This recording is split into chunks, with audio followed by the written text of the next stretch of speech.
الحمد لله رب العالمين والعاقبة للمتقين ولا عدوان إلا على الظالمين والصلاة والسلام على إمام الموحدين المبعوث رحمة للعالمين وعلى آله وصحبه أجمعين. أما بعد، السلام عليكم ورحمة الله وبركاته. برادران و خواهران موحدم، بإذن الله سبحانه و تعالی اینجا رسیدیم به قسم هشتم از جواب شبهات مبشر مسلمیار. در این صحبتمان ما به اون شبهاتی که مبشر مسلمیار در زیر آیاتهای قرآن آورده و آیاتهای قرآن را حجت گرفته که گویا این آیاتها دلالت به عذر بودن جهل در شرک اکبر و کفر اکبر میکنند صحبت میکنیم و این چنین صحبت ما به اون حجت هایی که مبشر مسلمیار از احادیث آورده و شبهات را زیر این احادیث گذاشته البته صحبت خواهیم کرد. پس امروز ما به دلیل های مبشر مسلمیار آورده نظر میکنیم و شبهاتی که در بالای این حجت ها کاریده است و غلط بودن استدلالاتش بیان خواهیم کرد. پس بارک الله فیکم. مبشر مسلمیار وقتی که حجت ها را ذکر می کند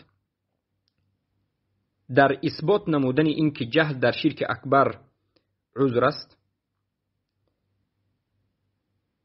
یک چند آیت ها را دلیل می گیرد. تقریبا 5 آیت را دلیل می گیرد.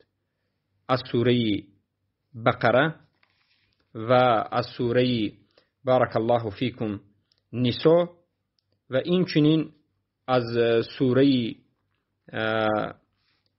اسراء و از سوره محمد. اولین آیتی که باید ما نظر بکنیم این آیت سوره بقره است. در زیر این آیت شبهات را مبشر مسلمیار کارده است. سوره بقره آیت آخرانش 286. الله سبحانه و تعالی میگوید اعوذ بالله من الشیطان الرجیم لا يكلف الله نفسا الا وسعها لها ما كسبت وعليها ما اكتسبت ربنا لا تؤاخذنا ان نسينا او اخطأنا.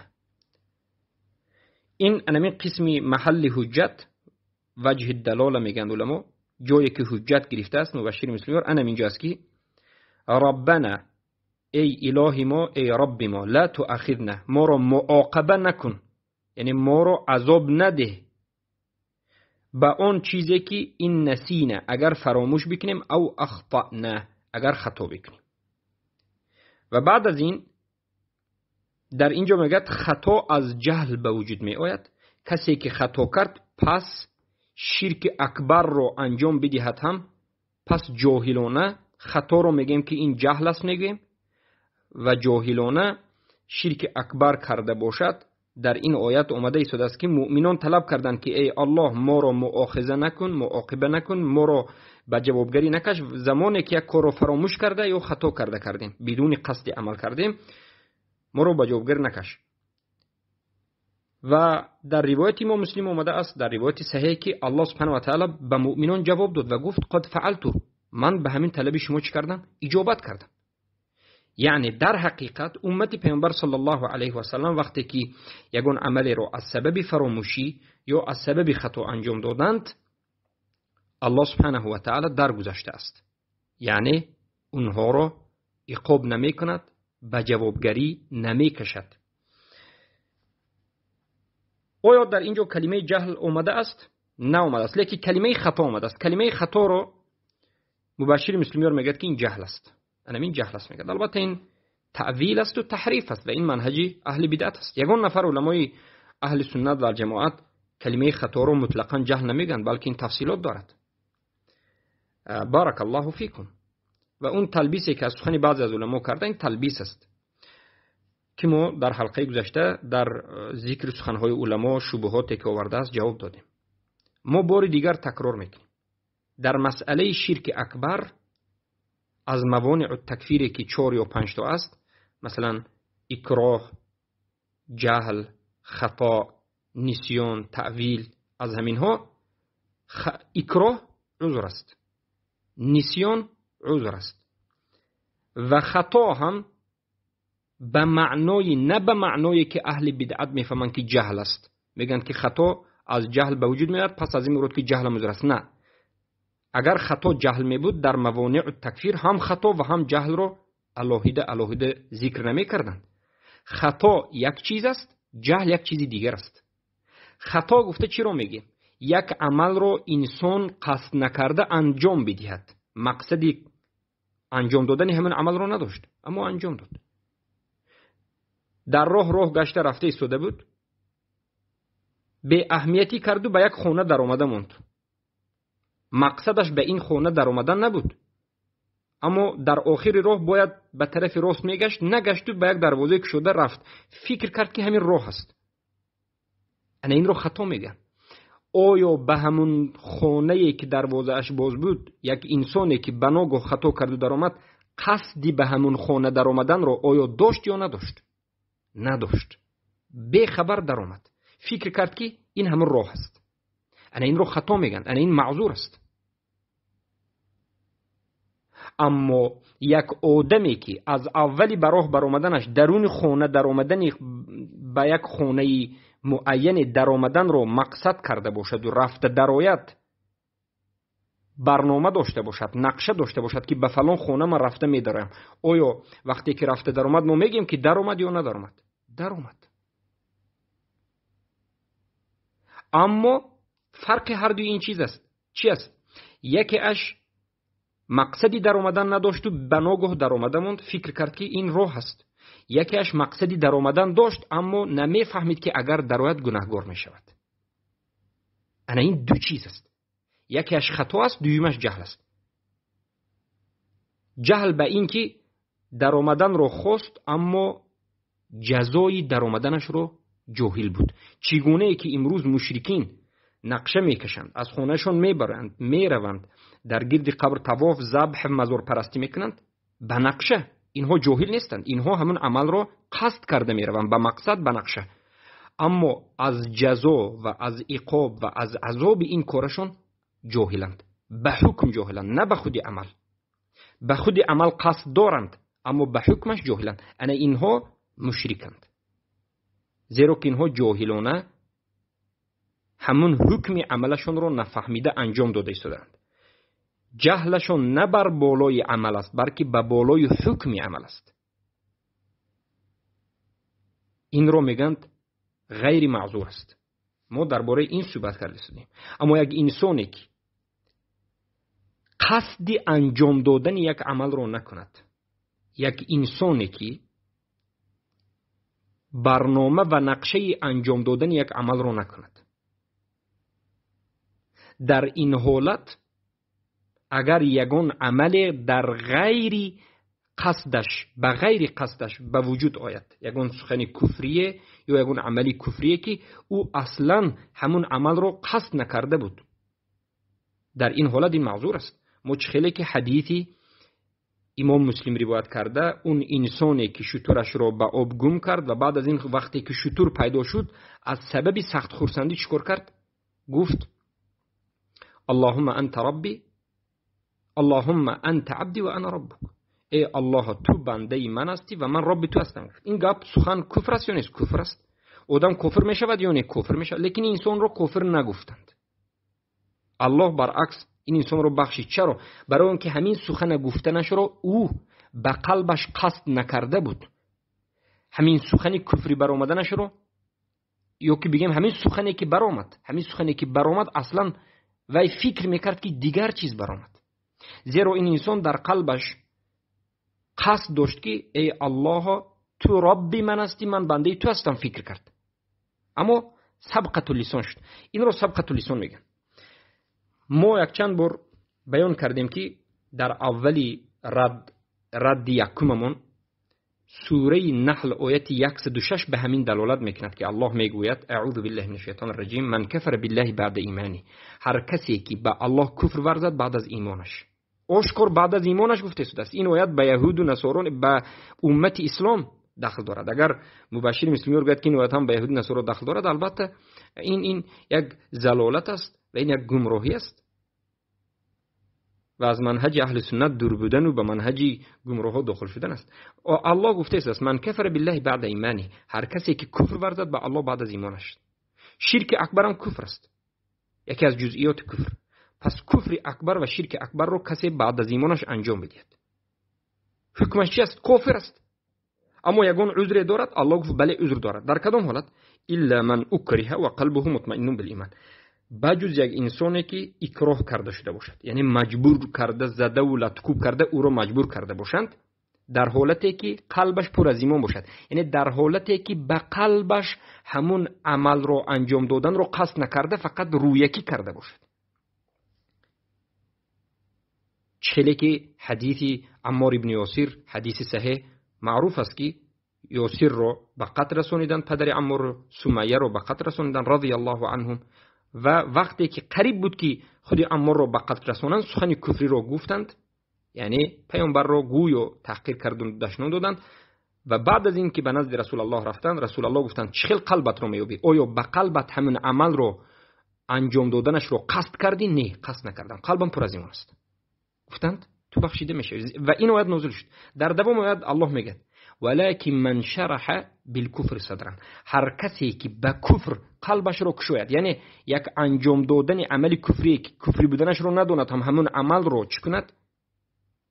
نیت کند، قصد کند و انجام بدهد، اما حکم عمل رو نداند، هم کفر است. زیرا که از اول امت تا امروز امت نوح، امت ابراهیم و امت همه پیامبرانی که به شرک واقع شدند و این چنین امت محمد صلی الله علیه و سلم که به شرک واقع شدند، اینها حکم عمل رو ندانسته اما همون عمل رو قصد کرده انجام داده مشرک شدند. همه امت هایی که پیش از امت محمد صلی الله علیه و سلم آمدند و اونها رو پیامبران مشرک گفتند و این چنین امت محمد صلی الله علیه و سلم که در آخر زمان به شرک پیوست میشوند، از سبب جهل است. ما پدرمون هم چنین بودند، علمای ما هم چنین بودند، گفتن نفهمیده جاهل شدند، حکم رو نفهمیدند اما همون عمل رو قصدند و جا آوردند. یعنی خطا و قصد، بگویم خطا و جهل از همدیگر چی فرق دارد؟ فرق در نیت دارد. فرق در نیت دارد.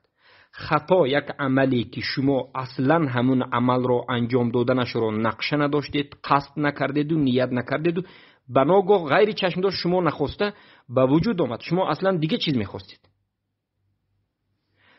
اما جهل این است که شما یک عمل رو قصد میکنید، نیت میکنید و انجام میدهید و همون عمل رو خطا، همون عمل رو کفر بودنش، شرک بودنش رو نمیدانید.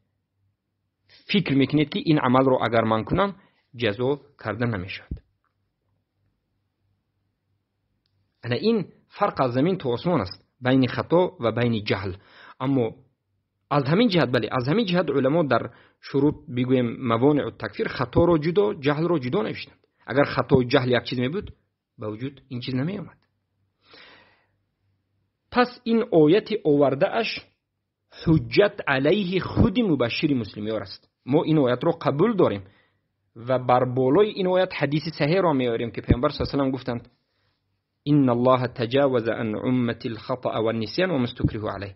الله از امت من چیکار گذشت کرد خطا رو، نسیان رو و اون چیزی که در حالت اکراه به وجود آمده است. چرا خطا و نسیان و اکراه در یک جا جمع شد؟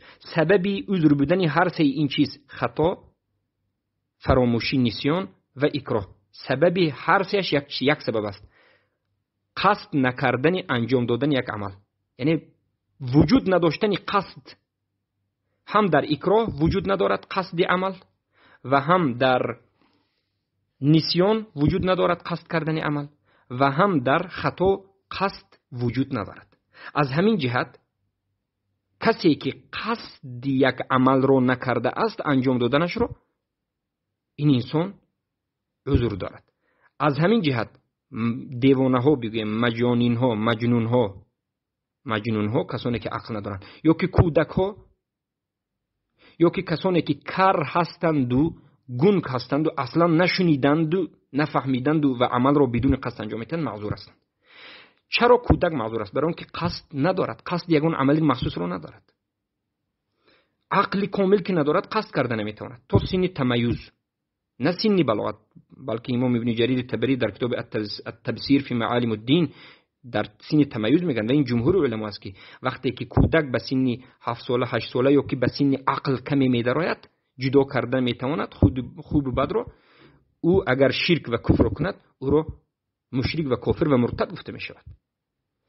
اما تا سن بلاغت رسیدنش این مرتد گفته شود هم کشته نمیشود.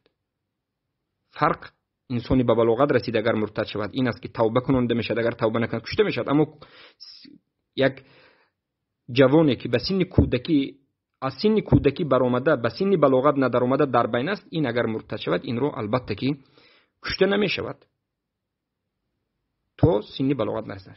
یعنی فرق همین است. ما باید بدونیم که خطا و جهل چگونه از هم دیگر جدا می شود. پس اکراه، فراموشی، خطا اینها سبب عذر بودنش یک چیز است. در هر سهش هم در حالت فراموشی، هم در حالت خطا و هم در حالت اکراه و مجبوری انسان به زبان یک سخنی را گفت که به قلبش قصد نکرد، به قلبش همون عمل رو انجام دادن رو نیت و قصد نکرد، نقشه نکشید. از همین جهت اینها معذور است. چه خیلی که گفتیم کودک، مجنون و آدم‌هایی که در همین حالت هستند اینها معذور هستند. اما غیر اینها کسانی که یک عمل رو انجام دادنش رو قصد کردند، همون عمل رو میدونند اما اون عمل رو عبادت گمان کردند، یک عملی کفری رو قصد کردند، یک عملی شرکی رو قصد کردند اما نفهمیدند که این عمل کفر است و شرک است. به مانند مشرکینی که پیامبر صلی الله علیه و سلم تکفیر کردند، به مانند همه امت پیامبرها که به شرک واقع شده بودند، اونها عمل رو قصد کردند اما حکم عمل رو ندانستند. این یک مسئله به نهایت نازک است که غیر از طالب علمان اهل سنت و الجماعت و علمای اهل سنت و الجماعت دیگر کسی نمیتواند این مسئله رو به نازکیش بفهمد. جاهل ماندن به حکم این دیگر چیز است و جاهل ماندن به خود عمل این دیگر چیز است. کسی که خطا کرد این قصدی همون عمل رو نکرد، اصلا و عمل رو نمیخواست و میدونست که این عمل کفر است و شرک است، نمیخواست اما بناگاه به غیر قصد انجام شد، معذور است. اما کسی که حکم همون عمل رو کفر بودن و شرک بودنش رو نمیداند اما همون عمل رو قصد میکند، نقشه میکشد، به نیت انجام میدهد، گشته و برگشته یک عملی شرکی و کفری رو ثواب گفته انجام میدهد، این مشرک است و حکم رو میگیرد. اما این نازکی رو اینها نمیدانند. پس این آیتی که آورد هیچ دلالت سوره بقره آیت 286 که 82 بگویم دومی که در اینجا آخرین آیت سوره بقره 282 که اومده است هیچ دلالت به العذر بالجهل نمیکند. کسی که نوعت رو دلالت به عذر بالجهل میکند میگوید و جاهل است و البته که مذهبی مرجع است. انا اکنون نظر میکنیم به دیگر آیتی که او آورد. بارک الله فیکم.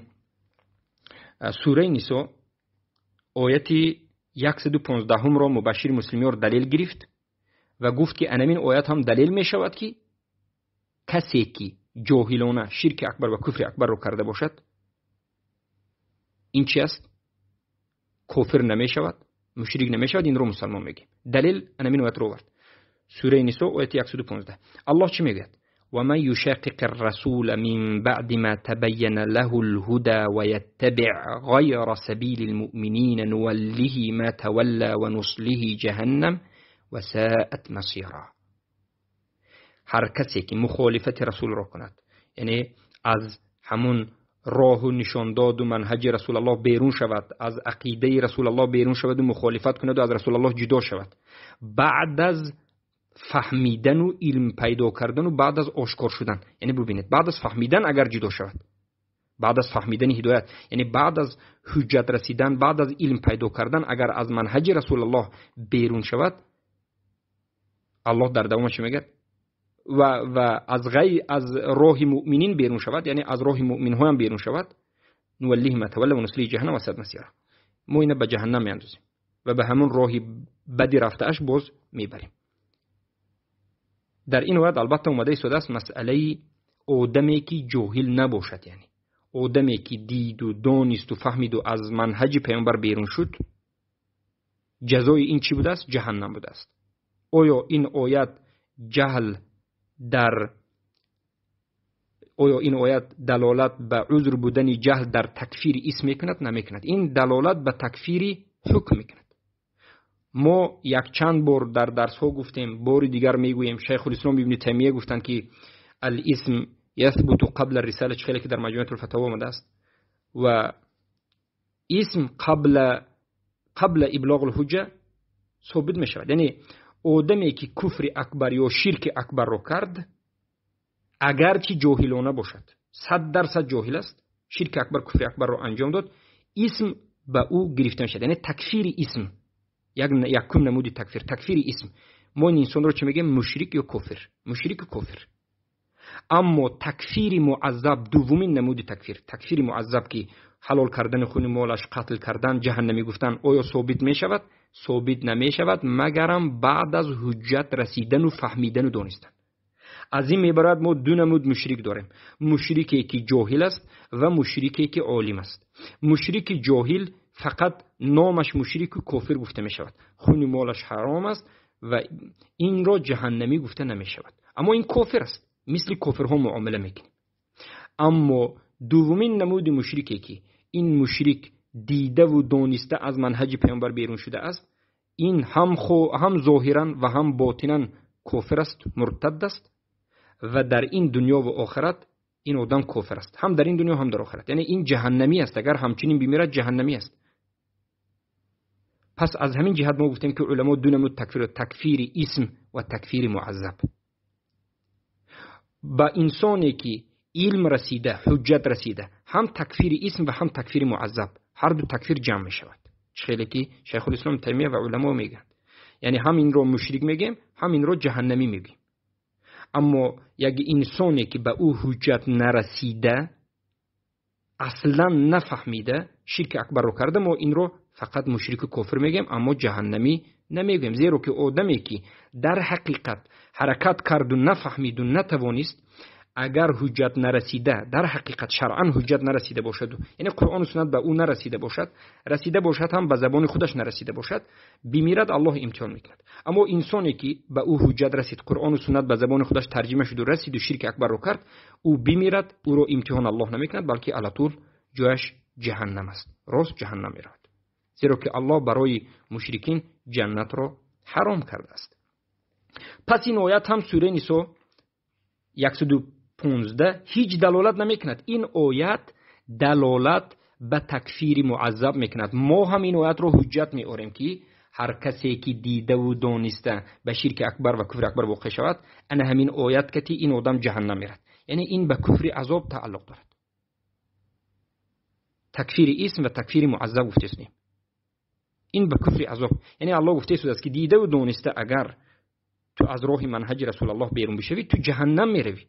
اما اگر ندیده و ندانسته کسی از منهج رسول الله بیرون بشود، این رو الله جهنم میروی نگفته است، بلکه امتحان میشود. این باید شما برادران عزیز فهمید که این جهلا و این مرجعه ها نمیفهمند. اینها نمیفهمند.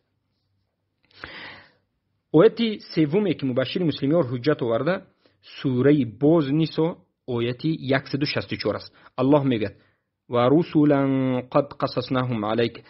البته که 60 بگویم پنجم 165 سوره نساء آیت 165 رو مثال میبرد. میگه که البته الله میگه رسولا مبشرین و منذرین لئلا یکون للناس علی الله حجة بعد الرسل و کان الله عزیزا حکیما.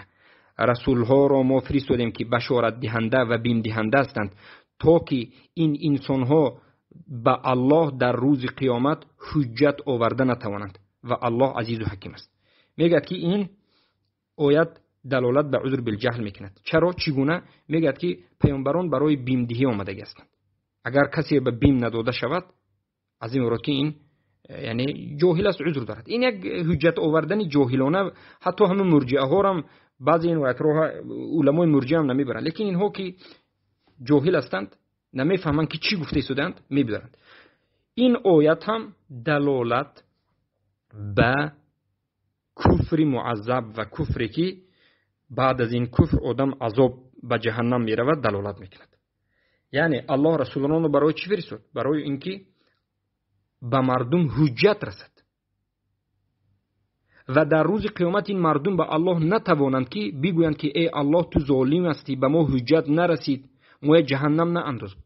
بله، الله ظالم نیست. الله هر کسی که به او حجت رسیده باشد کافر و مشرک جهنم می رود. هر کسی که کافر است و مشرک است و به او حجت نرسیده باشد الله او را یک بار به جهنم نمی پرتد، بلکه چی می شود؟ یک امتحان و اختبار می شود. در روز قیامت الله امتحان می گیرد به آتش، میگد که به آتش درآید، کسی درآمد نجات می‌یابد، کسی ندرآمد از این رو تیتوان نمی‌کند. آیات ها رو خوب دقت بکنید و مذهبی سلف رو نظر بکنید که چی گفتند. این آیات به روز قیامت تعلق دارد. کافرهایی که حجت رسید و کافرهایی که حجت نرسید این آیات جدا می‌کند. کافر و مشرکی که در این دنیا حجت نرسید جاهلند در روز قیامت جهنم نمی‌روند. یک بار اونها نه به جهنم و نه جنت بلکه اینها امتحان میشوند. اما کافرهایی که حجت رسید راست جهنم. انا فرق. کسی که البته کمترین الله سبحانه و تعالی توفیقش رو داده باشد میفهمد. این البته فهمی عقیده، فهمی قرآن و سنت، این به توفیق الله سبحانه و تعالی احتیاجمند است. سوره اسراء از همه آیات های بگیم حجت بزرگترین این مرجعه ها انمی سوره اسراء هست که در این سوره در آیت 15 آمده است که در بین و ما كنا معذبین حتی نبعث رسولا، در آخری آیت اولی آیت من اهتدى فانما يهتدي لنفسه ومن ضل فانما يضل عليها ولا تزر وازره وزر اخرى وما كنا معذبین حتی نبعث رسولا. یعنی الله میگه که و ما كنا معذبین حتی نبعث رسولا، ما هیچ کسی رو عذاب نمیدیم تا اینکه به او رسول رو نفرستیم. یعنی به عبارت دیگر حجت تو نرسد کسی رو ما عذاب نمیدیم. تو قرآن و سنت حجت تو نفهمد ما کسی رو عذاب نمیدیم. انسان نفهمیده رو عذاب نمیدیم، انسان فهمیده رو عذاب میدیم. این آیت رو مبشر مسلمی رو حجت میآورد و میگه که همین سوره اسراء آیت 15 آخرش دلالت میکند که چی است؟ جهل عذر است. کجای این آیت میگه که الله عذاب نمیدهد کسی که جاهل باشد؟ بله ما راضیم، لیکن این آیت دلالت به نفی یا که دلالت به عذر بودن جهل در تکفیر معذب است، نه در تکفیر اسم. تکفیر اسم قائم است همیشه. هر کسی که شرک اکبر و کفر اکبر رو کند کافر است، مشرک است. اگر جاهلی حقیقتا شرعا جهلش معتبر باشد در روز قیامت امتحان می شود. الله عذاب نمی دهد تو وقتی که به او حجت نرسد. در روز قیامت الله خودش حجت می رساند. اما مشرک هایی که به اونها حجت رسیده باشد در این دنیا، در دستشون قرآن باشد، قرآن رو فهمند یا ترجمهش باشد، به اینها حجت رسید. چه که ما گفتیم حجت در مسائل ظاهری رسیدنش این فقط رسیدن قرآن و سنت به زبان خودش به همون ترجمه‌اش است. فهمید یا نفهمید این شرطی بگویم شروط تکفیر به فهمیدن حجت داخل نمی شود. این قول صحیح اهل سنت همین است. قرآن به ترجمه اش فارسی در افغانستان هست، در تاجیکستان هست به همون خط کریلی خودشون. بله مردم می توانند که قرآن رو به همون حرفش بخونند. بله بعد از این فهمیدن یا نفهمیدن هیچ نظر کرده نمیشد، بلکه بودن قرآن و سنت با ترجمه هایی که انسان خواند میفهمد انمین حجت است. اگر نفهمن این کمبودی خودشون است. کسی که قرآن و سنت در همین حالت باشد، فهمیدن شرایطش باشد اما شرک رو کند، اینها جهنمی است. اگر بمیرد هم جهنم میرود. مسئله بینات خطرناک است. اما کسی که حرکت بکند کوود نتواند به مقصد رسیده نتواند، اینها در روز آخرت امتحان میشن. این آیت سوره اسراء به همین دلالت میکند که الله میگه ما هیچ کسی رو عذاب نمیدیم تا که حجت نرسد. بله در روز قیامت الله هیچ کسی رو عذاب نمیدهد و در این دنیا هم الله هیچ کسی رو عذاب نمیدهد تا اینکه به وی حجت نرسد. این دلیل به مسئله عذاب است و عذاب ندادن الله قوم های رو که بعد از حجت رسیدن و بعد از ارسال نمودن رسول بر اونها یعنی سخن میکند. سبحان الله. سخن درباره عذاب می رود.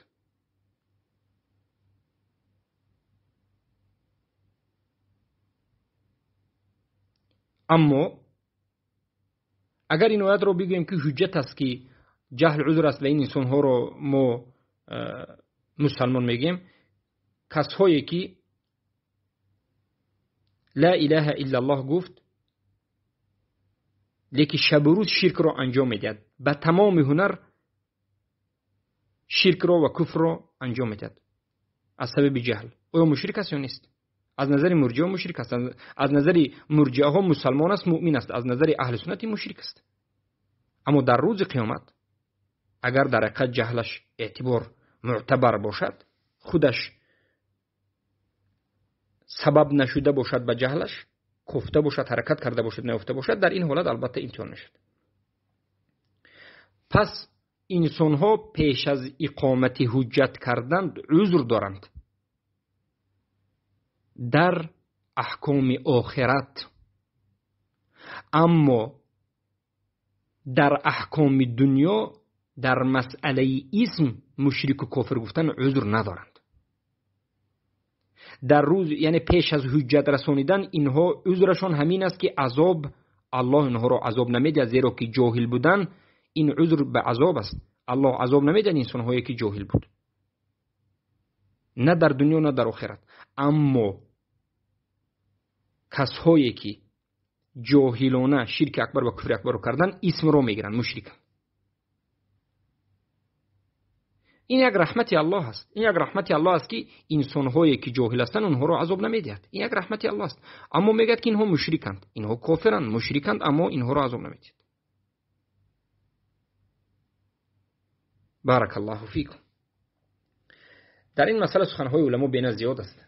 در طریق الهجرتین ابن القیم الجوزی میگن بل الواجب على العبد ان يعتقد ان كل من دان بدين غير الاسلام فهو كافر وان الله تعالى لا يعذب احدا الا بعد قيام الحجه عليه بالرسول. یعنی واجب به همه انسان است که اعتقاد بکند که هر کسی که در دین غیر اسلام باشد این کافر است. مشرکایی که امروز مشخلی که بیان کردیم، مشرکایی که امروز قبر پرستی میکنند، اینها در دین مشرکین هستند. چخلی که یک انسان لا اله الا الله گوید و به خریستیان ها یک جا شود و عیسی را عبادت کند کافر است و مشرک است. اینچنین هر کسی که لا اله الا الله گوید و بعد از این رود و در دین مشرکین قبر پرستی کند، این در دین مشرکین است. زیرا ابن القیم جوزی میگن که وقتی که پیامبر را الله فرستاد در روی دنیا 5 دین بود: دین یهود، دین نصارا، دین سابعه و دین مجوس و دین مشرکین. دین مشرکین هم قبر پرستی است. این هم یک دین است.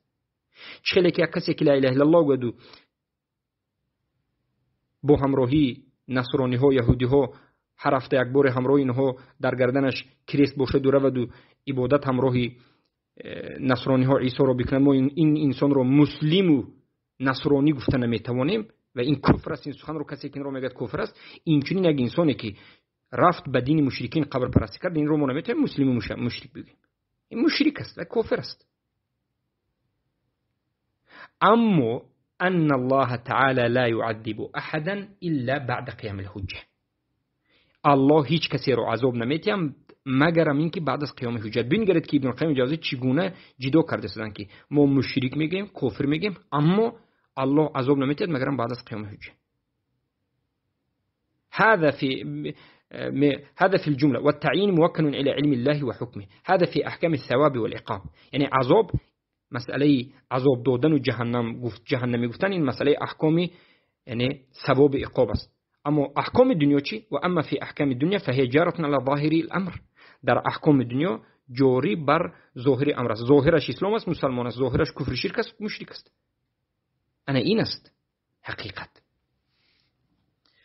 ابن تیمیه رحمه الله میگن فلا ينجون من عذاب الله الا من اخلص لله دينه وعبادته ودعاه مخلصا له الدين فلا بد من عبادة الله وحده وهو واجب على كل أحد فلا يسقط عن أحد البتة، وهو الإسلام العام الذي لا يقبل الله دينا سواه، ولكن لا يعذب الله أحدا حتى يبعث إليه رسولا، وكما أنه لا يعذبه فلا يدخل الجنة إلا نفس مسلمة مؤمنة ولا يدخلها مشرك ولا مستكبر عن عبادة ربه، فمن لم تبلغه الدعوة في الدنيا امتون في الآخرة. يعني معناه سخن همین است. توحید همین است که یگانه مخلص باشید، یگانه الله را عبادت کنید، شرک ترک کنید. کسی که همین چیزها را ندارد این مشرک است. کسی که همین چیزها را ندارد این مسلمان است.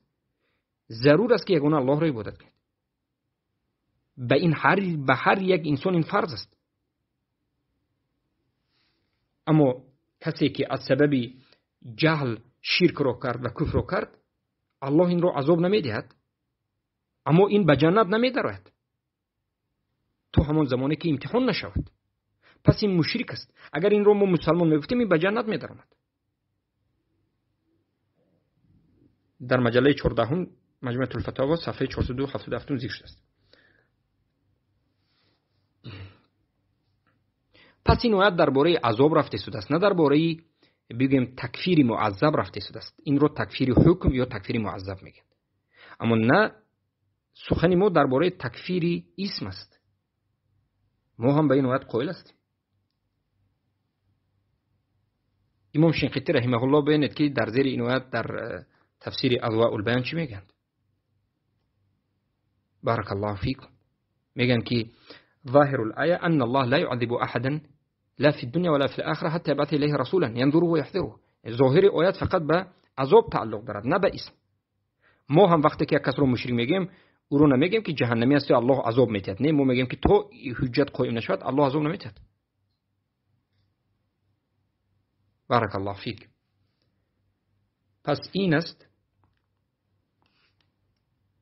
یک مسئله مهم در فهمش آیات‌های الله سبحانه و تعالی در مسئله جهل، عذر بودن یا نبودنش. جهل در مسئله تکفیر حکم و تکفیر معذب عذر است، یعنی هیچ کسی را الله به جهنم نمیبرد مگرم اینکه به وی باید حجت رسیده باشد. اما جهل در تکفیر اسم عذر نیست، یعنی هر کسی که شرک اکبر و کفر اکبر را کرد اسم را میگیرد مشرک است و کافر است. بارک الله فیکم. انا این است سخن حق. خیلی که شیخ الاسلام ابن تیمیه در کتاب مجموعه الفتاوا مجله 20 صفحه 37 میگن وقد فرق الله بین ما قبل الرساله و ما بعدها فی اسماء و احکام. همانو که الله فرق کرده است، فرق گذاشته است بین پیش از حجت رسانیدن و بعد از حجت رسانیدن در باب اسما و احکام. اسما و احکام چی است؟ یعنی تکفیر اسم و تکفیر حکم معذب. دو نمود: تکفیر اسم اسما و تکفیر حکم عذاب دادن، تکفیر عذاب. و جمع بینهما فی اسماء و احکام. و در حالت الله جمع کرده است هم اسم را و هم حکم را. انا کو ببینید در دوم شگن فاسم المشرک ثبت قبل الرساله. تثبت در بعضی روایات اسم مشرک ثابت شده است پیش از رساله، پیش از قیام حجت رسانیدن، پیش از علم داشتن به یک آدم جاهلی که جهلش معتبر شرعی هست. اسم مشرک ثابت است. فاسم المشرک ثبت قبل الرساله فانه یشرک بربه. زیرا که این به الله شرک را قرار داد و یعدل به، از الله جدا شد و به همراهی الله یک اله دیگری را عبادت کرد. و یجعل معه آلهة اخرى و یجعل له اندادا قبل الرسول. پیش از حجت رسیدن، پیش از فهمیدن جاهلانه عبادت کرد غیر الله را و با همراهی الله یک اله دیگری را از قبر و مزار قرار داد. پس اسم المشرک ثبت قبل الرساله. اسم مشرک ثابتش پیش از حجت رسانیدن. این رو میگن اسما. اما حکم چی؟ وكذلك اسم الجهل والجاهلية يقال الجاهلية جهلا قبل المجيء الرسول. وأما التعذيب فلا. اما حکم تعذیب پیش از ثابت شدن قیام حجت، پیش از قیام حجت عذاب البته که ثابت نیست. اما حکم، اما تعذیب فلا. اما عذاب حکم یعنی تکفیر معذب و تکفیر عذاب پیش از حجت رسانیدن ثابت نیست. همان وقت تکفیر عذاب و تکفیر معذب و حکم ثابت می شود که چی بشود؟ حجت برسد. وقتی که حجت رسید هم اسم جمع می شود و هم عذاب. به یک انسان حجت رسید، شرک انجام داد، توبه نکرد و وفات کرد، این هم مشرک است در این دنیا و هم مشرک است در آخرت و جهنم می رود. اما کسی در این دنیا شرک اکبر را کرد، حجت نرسید، جاهل بود، هیچ چیزی را نفهمید، وفات کرد، در این دنیا مشرک است. ما به او نماز نمی خونیم، او کافر است، مثل کافر معامله میکنیم، جنازه نمی خونیم، در قبرستان مسلمان دفنش نمیکنیم، اما در روز قیامت الله این رو یک و یک باره به جهنم نمیاندازد بلکه امتحان میگیرد. این فهم نازک است.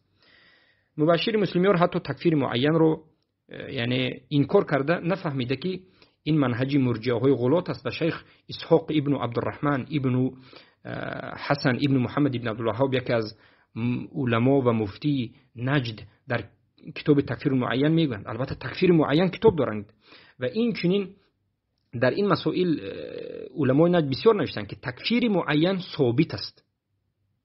کسی که میگه که تکفیر عموم و تکفیر معین فرق دارد و در مسئله شرک اکبر سخنهای علما تکفیر عموم است و تکفیر معین است، این رو میگن این مرجئه غلات گمراه است.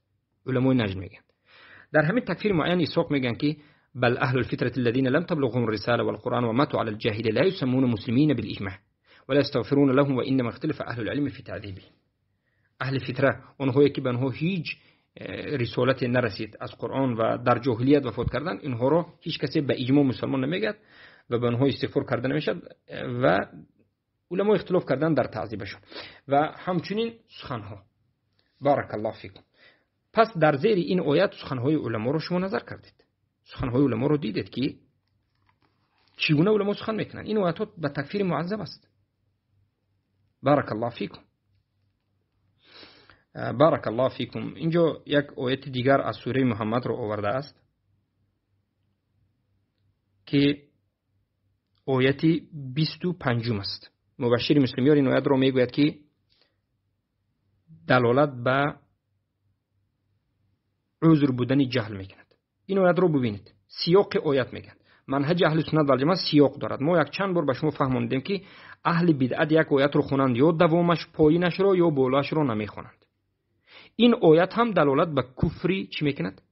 حکم میکند، یعنی به کفر تعذیب، به کفر معذب میکند، به کفر تعذیب میکند. خیلی که گفتیم کفر اسم است و کفر معذب است، یا که تکفیر اسم است و تکفیر معذب است. این آیت به تکفیر معذب میکند. آیت همین است که ان الذين ارتدوا على ادبارهم من بعد ما تبين لهم الهدى، اونهایی که مرتد شدند و به عقوبشون گشتند، یعنی مرتد شدن از دین برآمدند بعد از این که به اونها آشکار شد و معلوم شد و مفهوم شد، بعد از این که دانستند و بعد از این که علم پیدا کردند، یعنی جاهلانه نه، با علمانه. لهم تبين لهم الهدى الشیطان سول لهم و امل لهم. یعنی این آیت رو میگه که انا الله مرتد گفته ایستاده است کسایی که بعد از فهمیدن کفر شده باشند.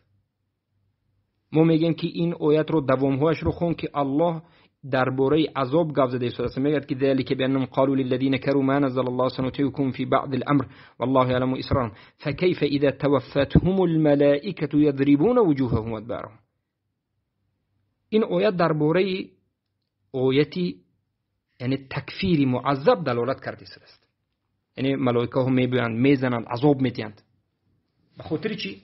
به خاطر اینکه اینها دیده و دانسته کفر و شرک اکبر را انجام داده، مرتد شدند. پس همه آیات هایی که مبشر مسلمیان را آورده دلالت به تکفیر معذب میکند. این را حکم میگند. احکام، اسما و احکام. در باب تکفیر اسما و احکام است. از همین جهت علما کتاب‌هایی که در باب تکفیر نیستند نامش رو اسما و احکام می‌ذارند. اسم و حکم. اسم هر کسی که شرک اکبر و کفر اکبر رو کند مشرک است، اما حکم یعنی عذاب، قتل، حلال کردن مالش، این رو عذاب میگن. در این مسئله جهل عذر است. پیش از حجت رسانیدن هیچ وقت اسلام نمیگوید که خون کسی حلال است، مال کسی حلال است یا که او بعد از مرگش جهنمی است. اگر حجت نرسیده باشد نه، الله امتحان میکند. این آیات آوردهش انا همچنین فهم دارد و ما باید انا همین منهج اهل سنت و الجماعت این آیات ها رو نظر بکنیم و بفهمیم. با همین شبهاتی که نسبت آیات های قرآن آورده بود و آیات های قرآن رو خطا فهمیده بود به پایان رسید و باذن الله سبحانه و تعالی در انشاءالله جواب آیندهمون قسم نهم ما به شبهاتی آورده اش که از حدیث های صحیح عبارتند جواب خواهیم داد. دو حدیث رو حجت گرفته، حدیثی مردی که خودش رو میسوزاند، بگویم حدیثی مردی که به فرزنداش امر میکند که مرا بسوزونید، به سوزانیدن خودش امر میکند و حدیث ذات انوات.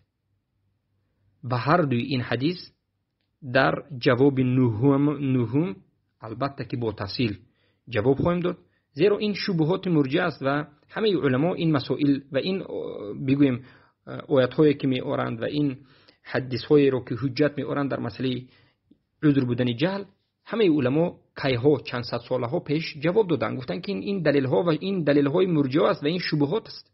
این شبهات است، این دلیل نیست.